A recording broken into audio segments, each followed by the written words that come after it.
An email from Jeffrey Epstein reads, "Where are you? Are you okay? I love the torture video." The FBI redacted the receipt's name. Why?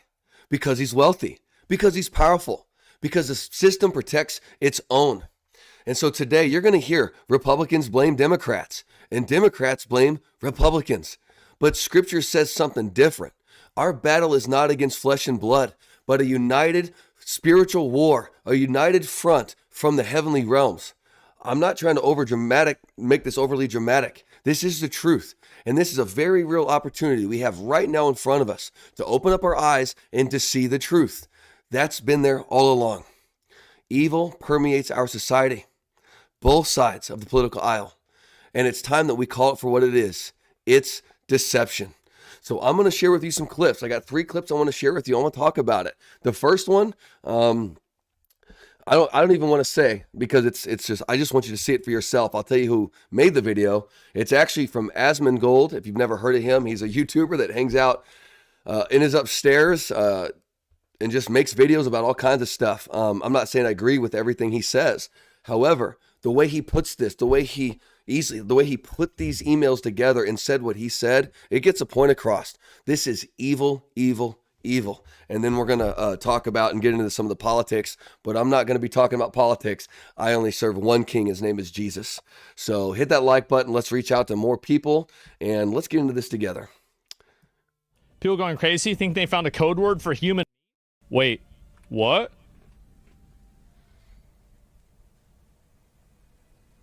Hope you are feeling better. Did we analyze the jerky? Why didn't we get jerky this week? I also added more to the jerky and ginger lemongrass. Thank you so much. Super cool. Beef jerky, delicious. Jojo is here and we'll walk the jerky over to Jeffrey. We'll walk the jerky over to Jeffrey. Why would jerky walk around? Come on. Why would it do?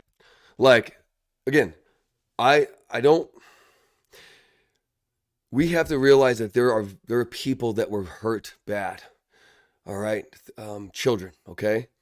And I believe that's happening. I really believe that's happening. So when he's saying this, like, let that come into your emotions a little bit. We need to get a little riled up about this because something has happened to the innocents and people are getting away with it. And I for one, I'm tired of it.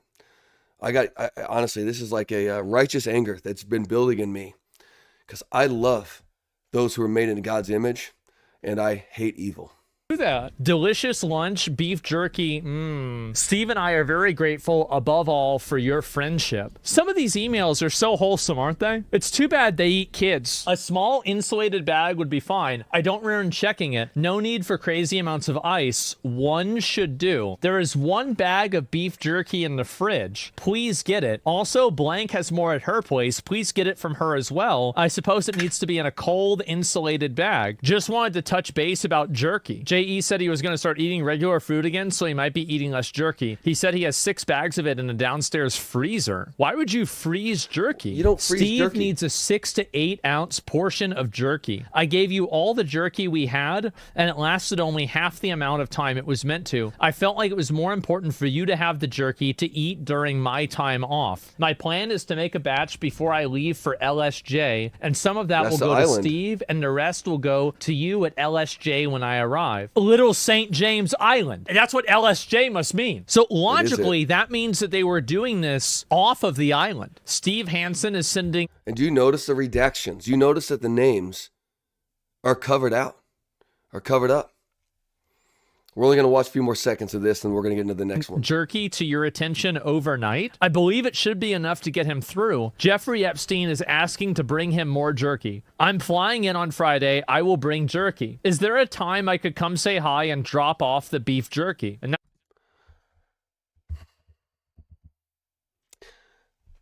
like I said in an earlier video, I've never talked about pizza as much as these guys do. I've definitely never talked about jerky as much as these people are talking about it.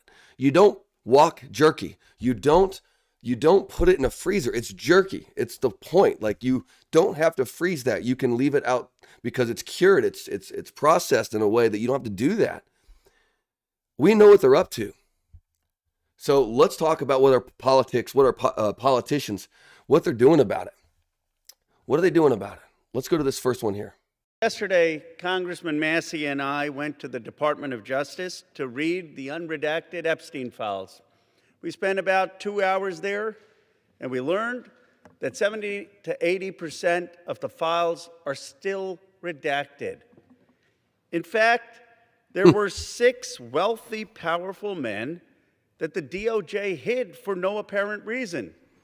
When Congressman Massey and I pointed this out to the Department of Justice, they acknowledged their mistake, and now they have revealed the identity of these 6 powerful men. That's good.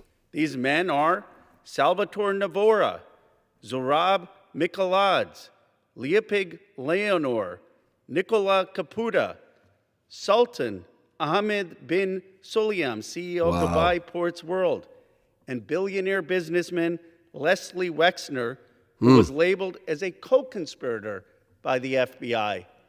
Now, my question is, why did it take Thomas Massey and me going to the Justice Department to get these 6 men's identities to become public? Why are you protecting them? And if we found 6 men that they were hiding in 2 hours, imagine how many men they are covering up for in those 3 million files.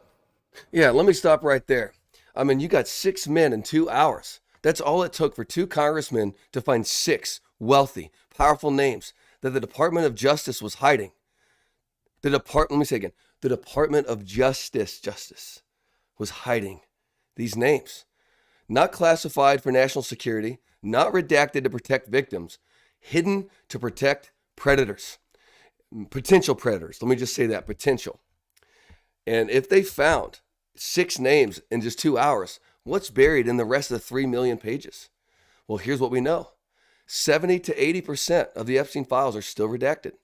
Survivor testimonies naming rich and powerful men who went to the island, who went to his ranch, who did things to children. All hidden. The law says punish the perpetrators, protect the victims, but they did the opposite. Horrible. Let's keep watching. But the story gets worse. The reality is that Donald Trump's FBI scrubbed these files in March. Now, I just want to say, he's naming Donald Trump. You're going to see name calling, blame shifting, and that's the problem. And I'm going to talk about that here in a little bit. So right now, he's already saying it's his FBI. I hate how they always turn everything into politics. I don't know if he's right. He might be right. He's probably telling the truth. I don't know. But I don't want to get involved in politics. Like I said, we have one king, and he has justice. Long before Thomas Massey and I passed the Epstein Transparency Act.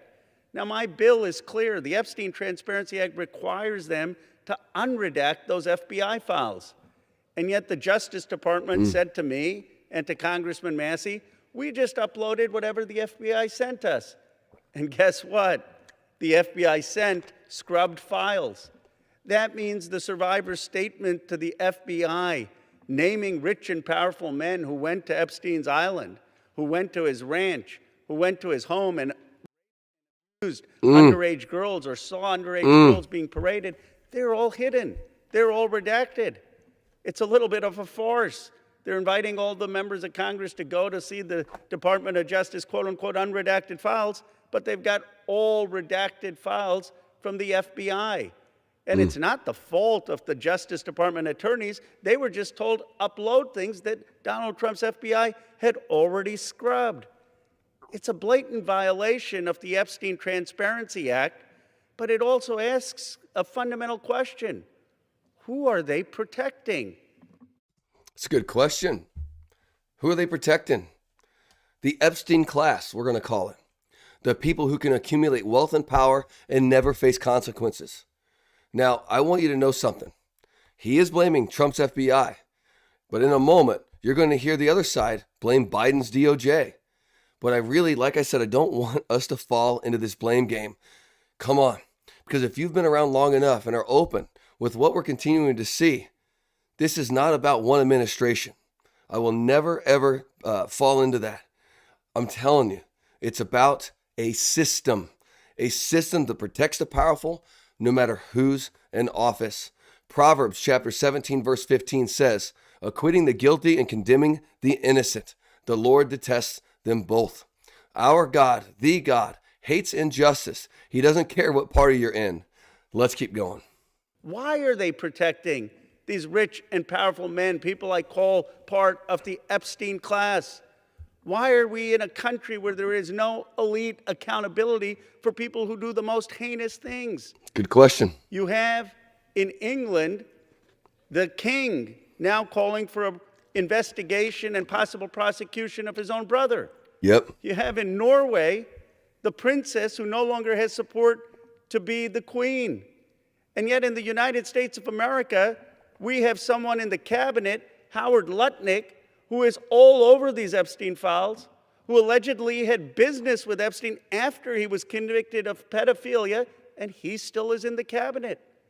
We need to ask ourselves, are we in America going to have elite accountability?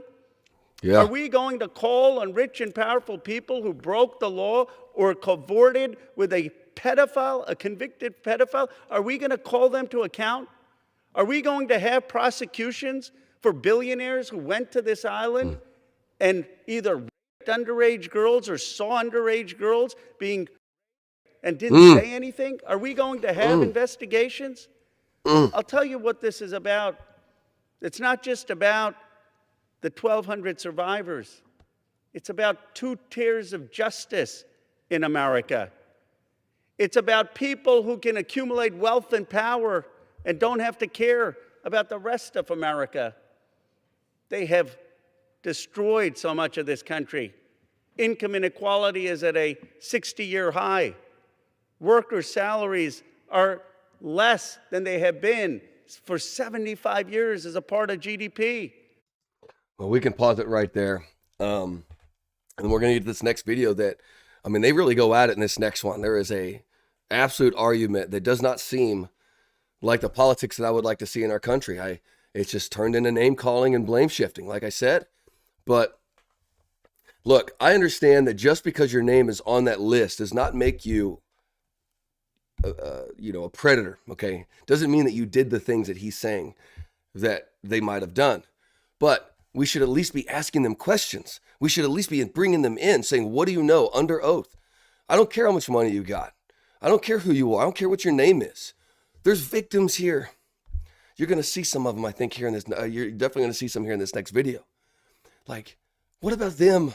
What about their lives? I know what trauma does. I serve and I love people for a living. I'm with people that were hurt when they were young and the damage I've seen of what it can cause when they grow. These are real hurting people, and we're just gonna protect the names of people because they got money, because it might hurt their business or might hurt their political campaigns that they're funding. I don't know. I don't know what it is. I don't care. I care about the people that are being hurt and oppressed. Jesus came to bring justice for the oppressed. And I pray for light to shine on this situation, because right now, he's 2 tiers of justice. One for the rich and one for everyone else. Like I said, I don't agree with everything this congressman says, but on this, he's right. There does seem to be one class of people who seem untouchable. They don't get investigated. They don't get prosecuted. They don't even get named. But meanwhile, young girls, young boys who were blank and blinked, their names got released. Let that sink in. They're exposing the victims, but the perpetrators stay hidden. That don't sound like justice to me. That sounds more like a cover-up. So I'm going to share with you this last clip, like I said, about what happened also with Pam Bondi, who is she's our Attorney General of the Department of Justice, and it's pretty fascinating. It's pretty wild, and you're going to see a pattern. This isn't about who's in office. It's about who stays protected, no matter who's in office. Let's go to that next clip. Questions recognized. Thank you, Mr. Chairman. Good morning, Attorney General Bondi, right here. We are joined in this room by some of the thousands of survivors from Jeffrey Epstein's horrific sex trafficking ring. They have shown such incredible courage in speaking out, in demanding accountability to bring the predators and pedophiles to justice. The Epstein Files Transparency Act required your Department of Justice to disclose the perpetrators connected with Epstein's criminal activities and to redact the information of survivors to protect their identities. Let me show you what actually happened. First, in violation of the law, your department has shown a pattern of redacting the names of powerful predators. Here behind me is one example of an email from Epstein to a man whose name was redacted. The email reads, quote, "Where are you? Are you okay? I loved the torture video." Only after members of Congress demanded that we see the unredacted files did the world learn the name of this individual, Sultan Ahmed bin Sulayem, the chairman and CEO of a company that had financial ties to President Trump's business and personal ties to Trump's advisor, Steve Bannon. Second, the survivors were not similarly protected, also in violation of the law. Here is another email titled Epstein Victim List. We have blurred the names of the survivors for their protection, but your Department of Justice initially released this list of 32 survivors' names with only one name redacted, along with numerous files that disclose not only the names, the emails, and the addresses of survivors, but also nude photographs and even the identities of Jane Does who had been protected for decades until your department released their names. Survivors are now telling us that their families are finding out for the first time that they were trafficked by Epstein. In their words, quote, "This release does not provide closure. It feels like a deliberate attempt to intimidate survivors, punish those who came forward, and reinforce the same culture of secrecy that allowed Epstein's crimes to continue for decades." To the survivors in the room. Watch what happens next. This is powerful. Now, I got another video to show you about the heated exchange. I thought I had that on here. I thought that was the one I was getting ready to play. But I want you to like kind of get an idea of what's kind of going on here. It's like we're fighting amongst each other, right? Like we're fighting amongst each other. It's kind of like, I thought of it. Imagine a house is on fire and there's children inside. And instead of like going in there and saving the children and maybe catching the person who put the house on fire, it's like us standing outside and just arguing on who started the fire or whose fault it was that we let this happen. And then while the whole time the house is burning down with the children inside. That's what I feel. That's what I feel like whenever I see this stuff. It drives me nuts. Again, that's why I'm making this video. Sultan Ahmed bin Sulayem, CEO, financial ties, all this. This network is powerful. Why was this name hidden? Who makes those decisions? It doesn't just happen. Don't let that be. It's not a coincidence. All right, now watch what happens when she brings in some of these survivors. If you are willing, please stand. And if you are willing, please raise your hands if you have still not been able to meet with this Department of Justice. Please know for the record that every single survivor has raised their hand. Attorney General Bondi, you apologized to the survivors in your opening statement for what they went through at the hands of Jeffrey Epstein. Will you turn to them now and apologize for what your Department of Justice has put them through with the absolutely unacceptable release of the Epstein files and their information?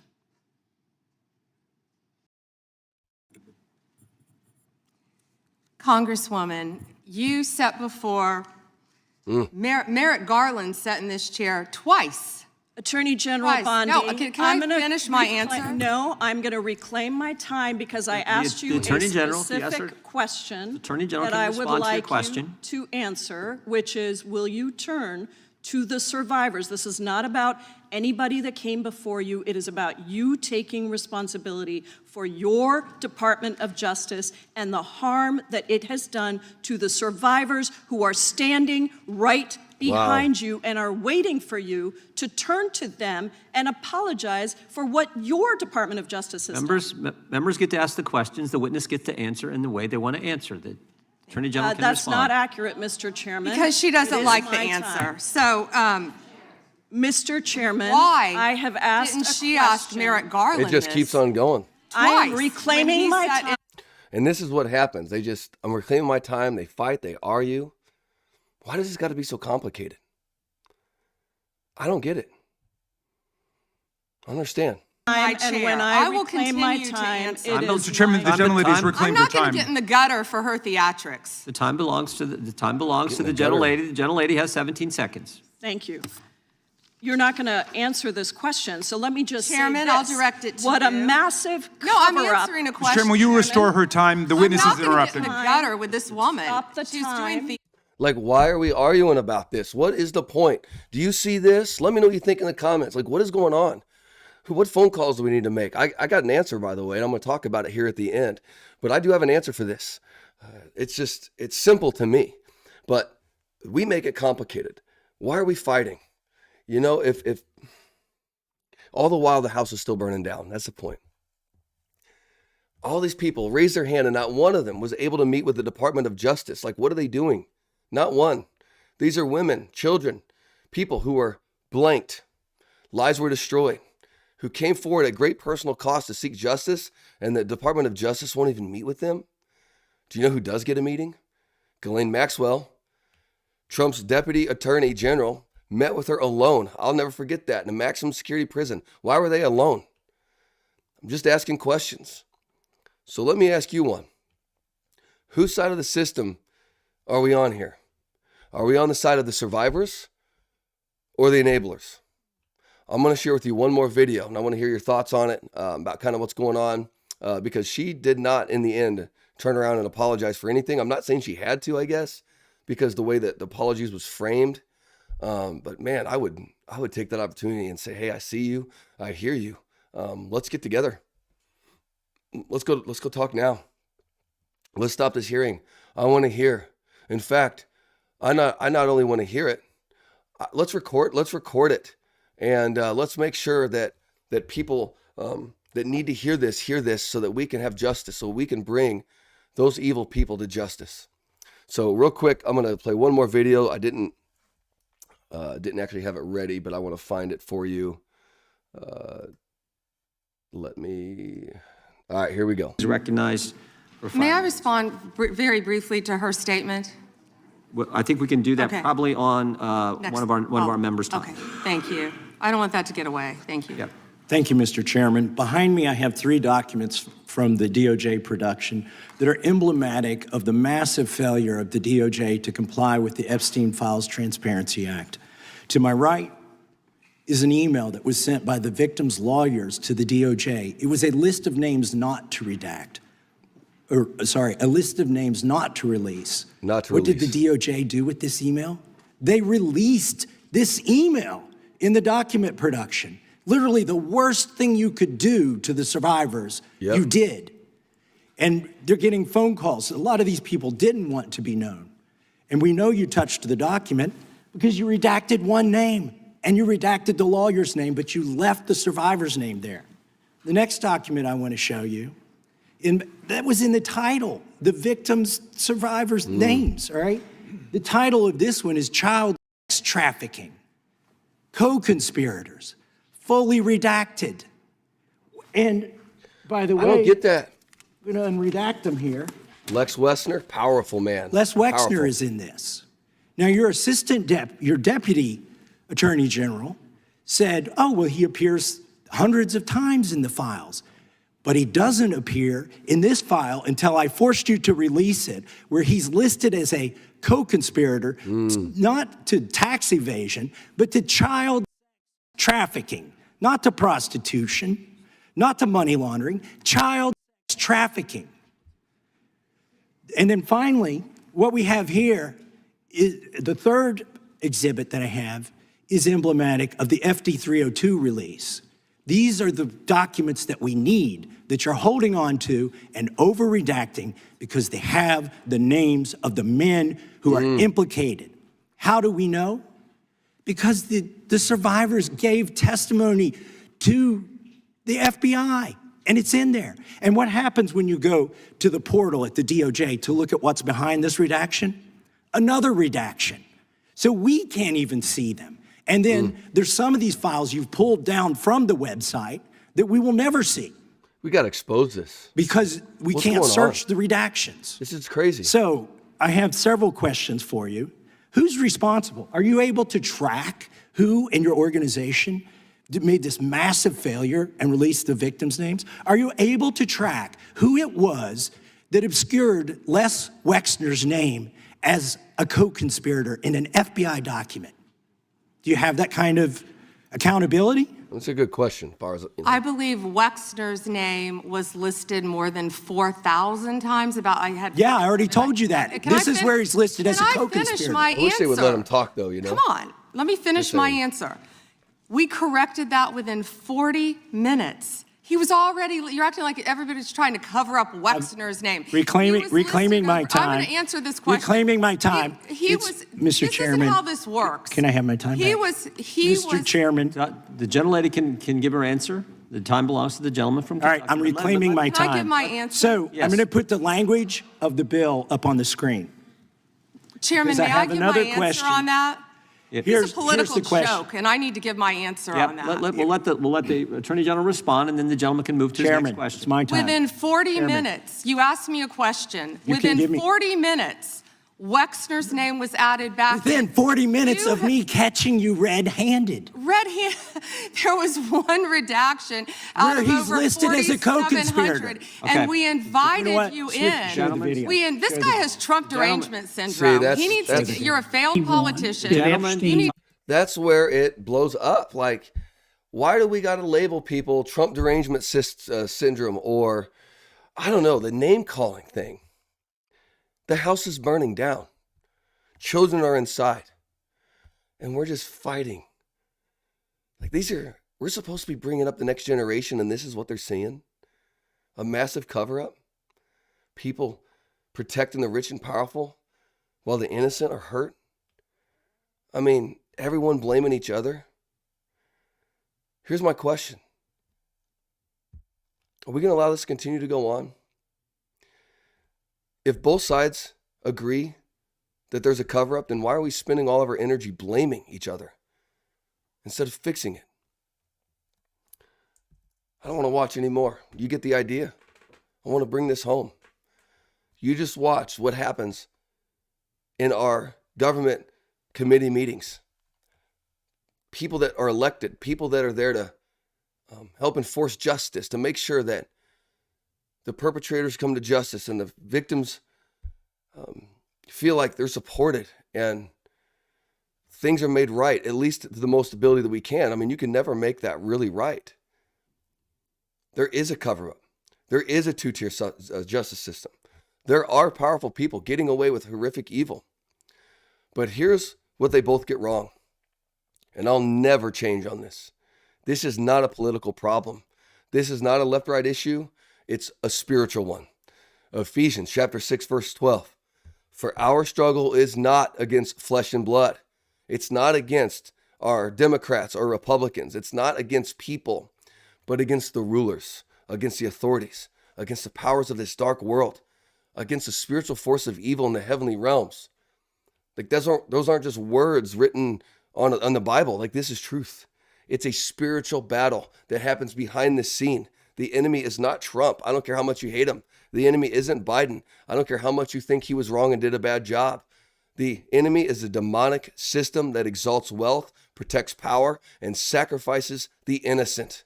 It's the Antichrist system. It doesn't care what party you vote for. It operates and permeates through both. We've seen this with the Epstein file. That's why there's people from all walks of life that are on it, from all areas of business and organization. But here's the solution. Jesus prayed. This is you got to hear this, please. I'm wearing this shirt on purpose, by the way, where it says one.